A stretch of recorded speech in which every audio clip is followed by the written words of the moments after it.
Com base na história da humanidade, os primeiros relatos sobre a medição de vazão aconteceram no Egito e Roma, segundo o governador e engenheiro Júlio Fontinos, com sua famosa engenharia de captação e distribuição de água sem desperdício.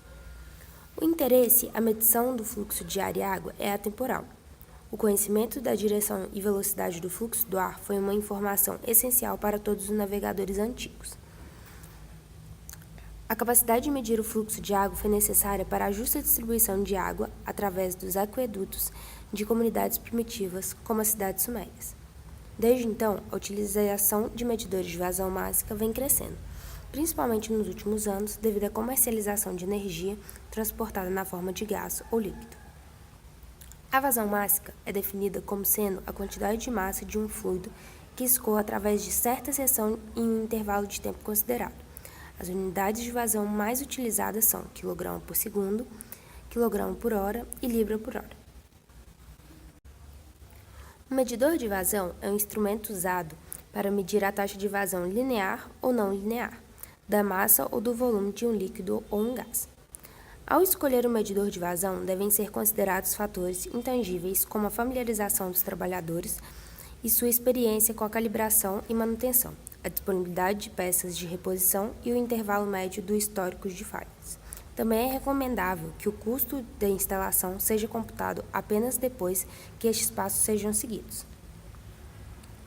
Para escolher um medidor de vazão, algumas perguntas devem ser respondidas anteriormente. Número 1. Que tipo de fluido será medido pelo medidor ou pelos medidores de vazão? Número 2.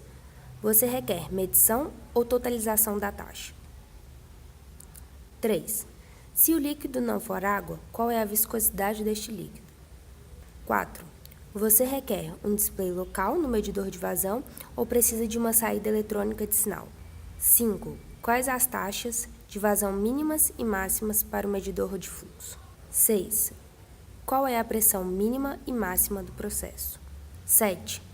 Qual é a temperatura mínima e máxima do processo? 8.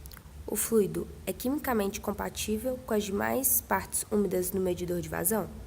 9. Caso o medidor seja para aplicação de processo, qual é o diâmetro da tubulação? Com base nas respostas, o medidor de vazão mais adequado será adotado. Existem diversos tipos de medidores de vazão mássica.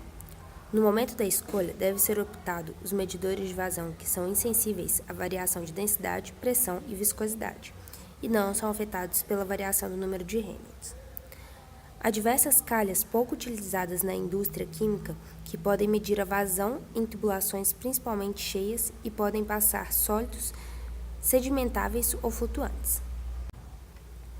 Um exemplo de medidor de vazão é o medidor de vazão mássica térmico. Ele opera com uma menor dependência de densidade, pressão ou viscosidade do fluido. Este tipo de medidor usa o transdutor de pressão diferencial, um sensor de temperatura, um elemento aquecido de sensoriamento, princípios térmicos de condução de calor para determinar a real taxa de vazão da massa. Alguns desses medidores de vazão de massa possuem display integrais e saídas analógicas para o registro de dados. Aplicações comuns incluem testes de vazamento e medições de baixa vazão em milímetros por minuto. Um dos princípios usados para descobrir a vazão mássica é baseado no princípio Coriolis, estabelecido pelo físico francês Gaspard Gustave de Coriolis há mais de 200 anos. Esse princípio permite medir diretamente a vazão mássica. A vazão mássica é descoberta de uma forma muito simples por esse método. Um tubo é instalado dentro de um medidor de vazão mássica Coriolis e um excitador faz com que o tubo oscile constantemente. Caso não tenha fluxo de fluido dentro do tubo, o mesmo irá oscilar uniformemente e os dois sensores que encontram-se na entrada e saída registram essas oscilações. Quando começa um fluxo de fluido dentro do tubo, ocorre uma torção resultante da inércia do líquido devido ao efeito Coriolis. O tubo oscila em direções diferentes ao mesmo tempo. Os sensores captam essas mudanças de oscilações no tubo em termos de espaço e tempo. Esse processo é conhecido como phase shift, que é a quantidade de fluido que passa pelo tubo. Quanto maior a velocidade do fluido, maior será o afastamento do tubo durante a oscilação.